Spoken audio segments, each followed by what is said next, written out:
Good morning class. बेटा कल हमने निबंध साहित्य का विकास ये चैप्टर कंप्लीट किया था। निबंध साहित्य का इतिहास, निबंध साहित्य का विकास, ये चैप्टर मैंने कल आपको एक्सप्लेन किया था। इसमें निबंध के हमने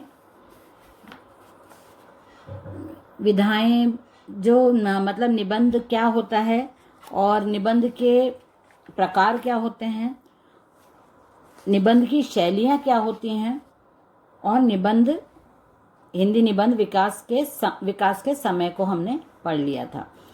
अलग अलग युग हुए, अलग अलग युग का समय, अलग अलग युग के जो निबंधकार थे उनके नाम मैंने आपको कल बता दिए हैं, कल लिखवा दिए हैं, तो वो आपको कंप्लीट करना है कॉपी में। आज हम पढ़ेंगे आप लोगों की डिमांड पर समास विग्रह और समास के भेद। सबसे पहले तो समास जैसे मतलब बुक में है उसके अकॉर्डिंग भी, और मैं आपको इजी वर्ड्स में एक्सप्लेन भी करूँगी तो आपको समझ में आ जाएगा समास को पहचानना कैसे। समास का मतलब होता है, समास जो शब्द है उसका मतलब है संक्षिप्त करना, छोटा, है ना। किसी भी जो विस्तृत शब्द हैं उनका छोटा रूप वो समास कहलाता है। और समास विग्रह मतलब उस शब्द को अलग अलग करना, है ना, तो वो हो जाता है समास विग्रह। समास आप पहचानोगे कैसे? जो भी शब्द है, समास शब्द है, वो दो शब्दों के मेल से ही बनता है। कोई भी दो ऐसे शब्द जिनका मीनिंग निकलता है वो यदि साथ में आते हैं तो वो कहलाता है समास। लेकिन मैं क्या बोल रही हूँ कि समास दो शब्द, लेकिन यहाँ पे समास को यदि आप परिभाषित करते हो, समास को आप बताते हो, तो जो दो शब्द हैं उनको आपको पद बोलना है। जैसे यहाँ पे है शीतोष्ण, तो ये शीतोष्ण दो शब्द से मिलके बना है, शीत और उष्ण। तो ये पहला पद है, ये दूसरा पद है, शीतोष्ण। यहाँ पे पद बोला जाता है, इसको बोलेंगे प्रथम पद, इसको बोलेंगे उत्तर पद। उत्तर मतलब दूसरा वाला जो पद है उसको उत्तर पद बोला जाता है। जैसे मैं आपको यहाँ पे बताती हूँ। एक शब्द मैंने लिया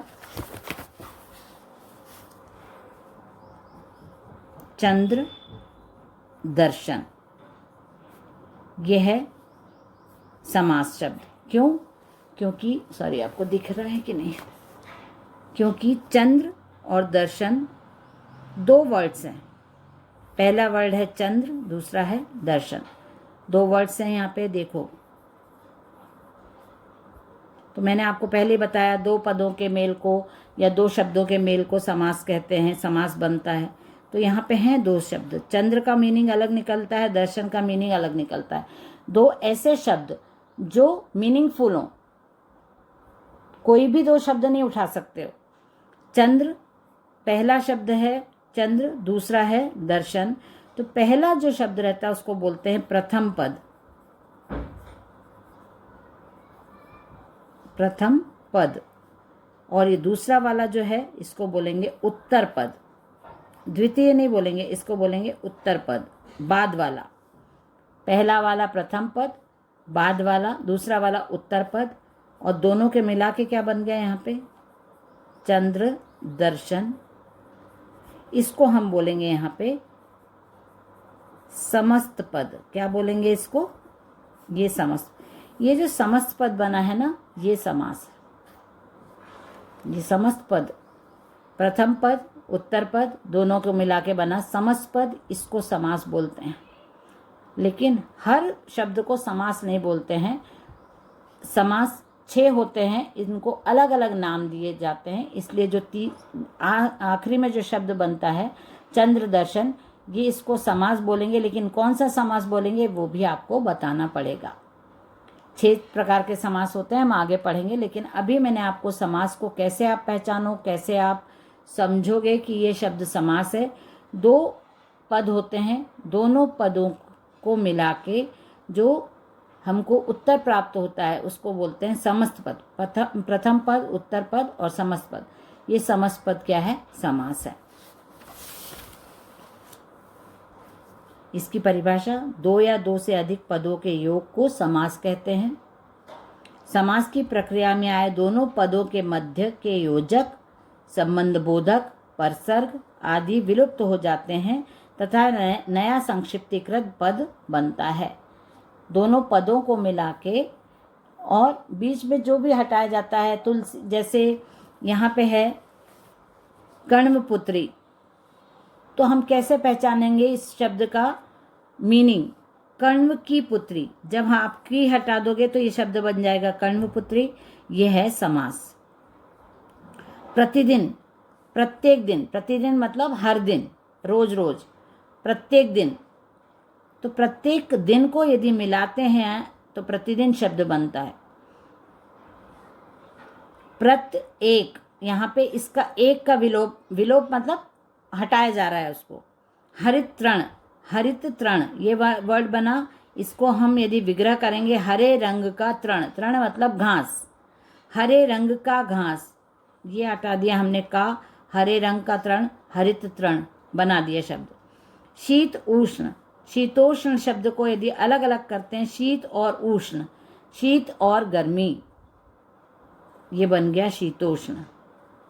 मृगलोचना, मृगलोचना, मृग जैसे लोचन, लोचन मतलब आंख, मृग जैसे लोचन है जिसके, जैसे हैं जिसके, यदि ये हटा देते हैं हम तो बन जाता है मृगलोचन। दोपहर, दो पहरों का समूह, का समूह हटाएंगे, दोपहर बन जाएगा। अन्न जल, अन्न और जल और हटा देंगे तो ये बन जाएगा अन्न जल। तो ये जो का और, जिसके, जैसे, का समूह और, ये शब्द हटाने पे जो नए शब्द हमको मिलते हैं वो हो जाता है समास विग्रह। इन सब शब्दों को हटा के ही आप समास विग्रह कर सकते हो। समास को हटाने के लिए कोई भी आप शब्द पढ़ोगे, यदि जैसे आपने पढ़ा, मैं बहुत कुछ शब्द लिख के आपको बताती हूँ।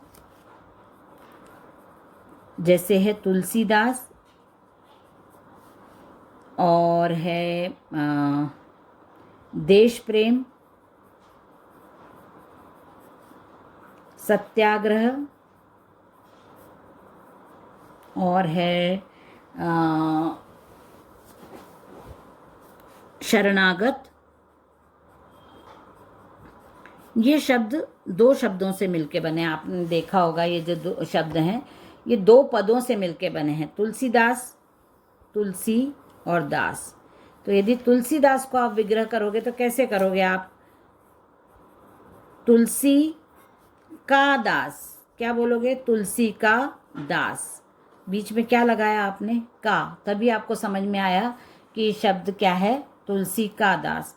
तो यदि आप का लगाते हो किसी शब्द के बीच में,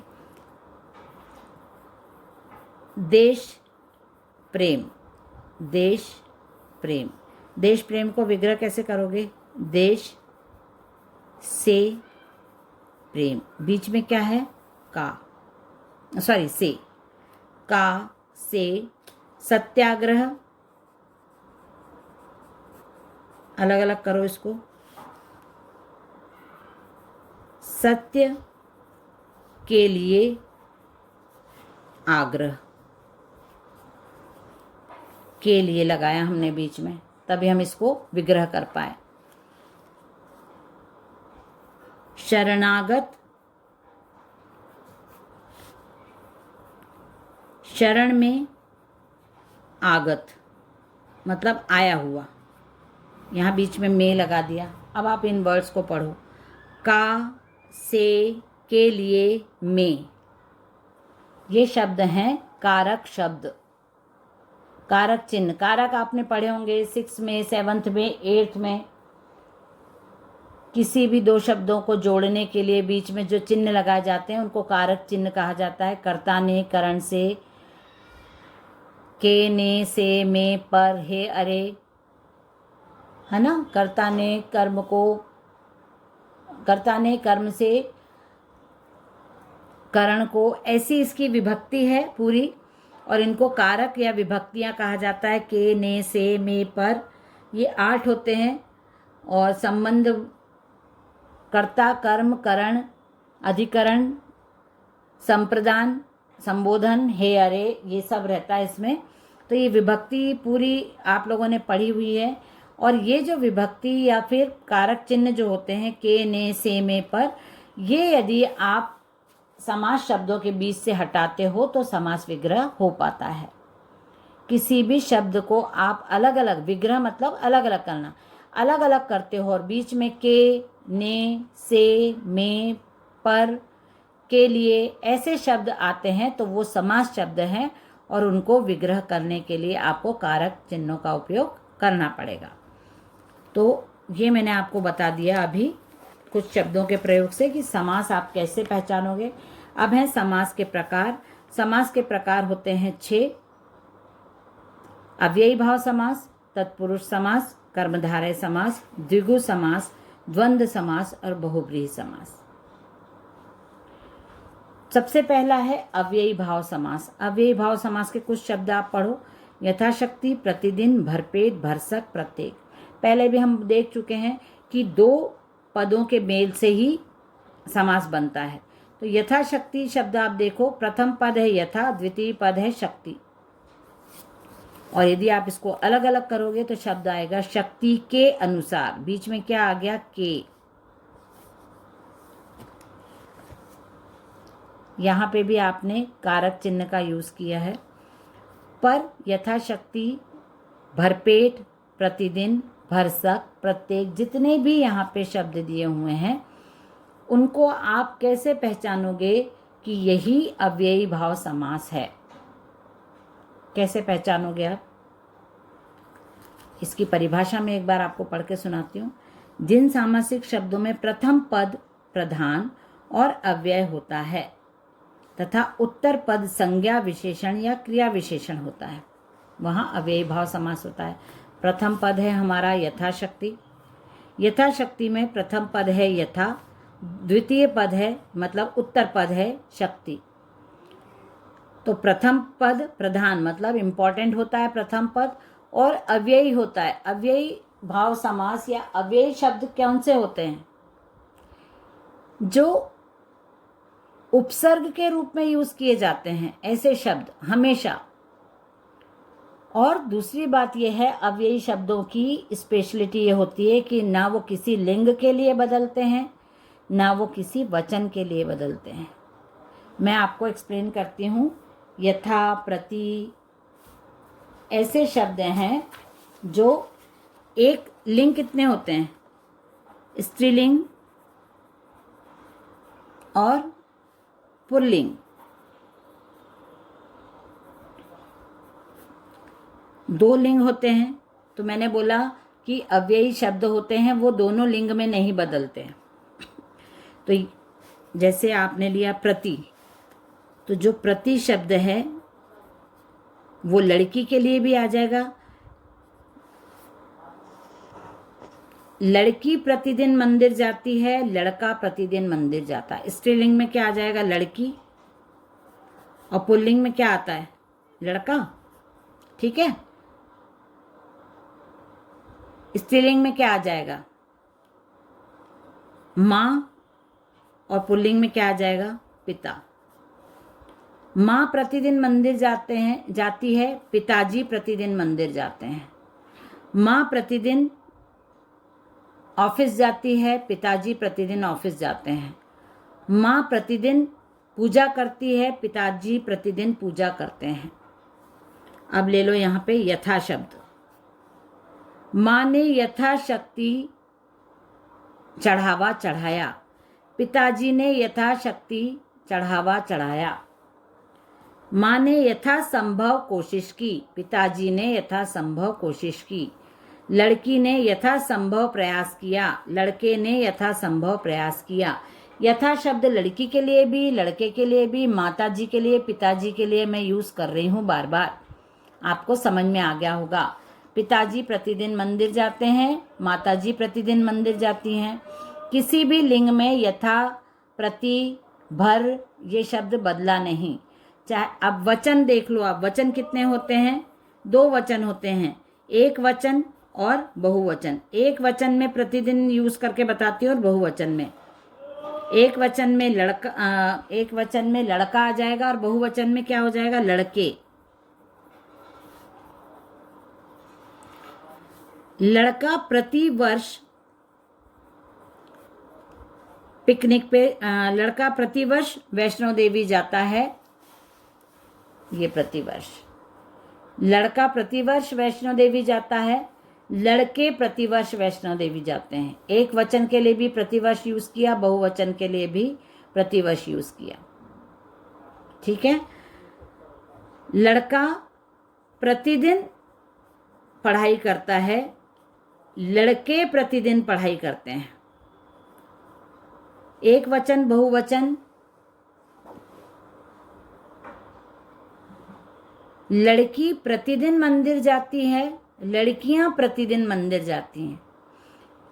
एक वचन में भी प्रतिदिन, बहुवचन में भी प्रतिदिन। तो ऐसे समास आप कैसे पहचानोगे कि यह अव्ययी भाव समास है। अव्ययी भाव लड़का, लड़की, स्त्रीलिंग, पुल्लिंग, एक वचन, बहुवचन कहीं नहीं बदलते हैं और वो उपसर्ग के जैसे यूज किए जाते हैं। प्रति, भर, भरसक, ये सब अव्ययी भाव समास के उदाहरण हैं। तो अव्ययी भाव समास हमने आज समझ लिया। अब हम कल तत्पुरुष समास से आगे समझने की कोशिश करेंगे। चलिए, बाय एवरीवन।